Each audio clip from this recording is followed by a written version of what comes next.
అందరికీ నమస్తే. సంవత్సరం అంతా కష్టపడితే బ్యాంక్ బ్యాలెన్స్ ₹1,00,000 లేదు. ఈరోజు నాడు దేశంలోనే అత్యంత సంపన్నమైన కుటుంబం, అత్యంత సంపన్నమైన పార్టీ బీఆర్ఎస్ పార్టీ నిలబడింది.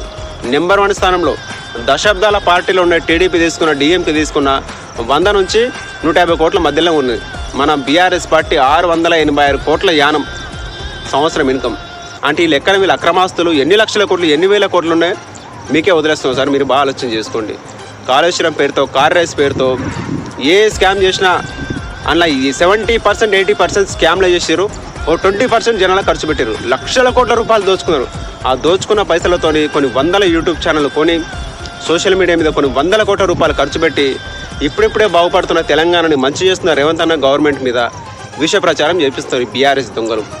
మనం మేల్కొని దొంగలను తిప్పికొట్టకపోతే మన తెలంగాణను మనం చేతులారా నాశనం చేసుకున్న వాళ్ళు అవుతాం మామ. మీరు కాదంటారు. మీరు ఒకసారి బాగా ఆలోచించండి. వీళ్ళతో పాటే 10 ఏళ్ళు మనం కూడా ట్రావెల్ చేసినాం. మన ఆస్తులు చూడండి, వాళ్ళ ఆస్తులు చూడండి. ఎక్కడికైనా వచ్చినా అంటారు. ఇవి లక్షల కోట్ల రూపాయలు, వేల కోట్ల రూపాయలు దోచుకున్నారు ఈ దొంగలు.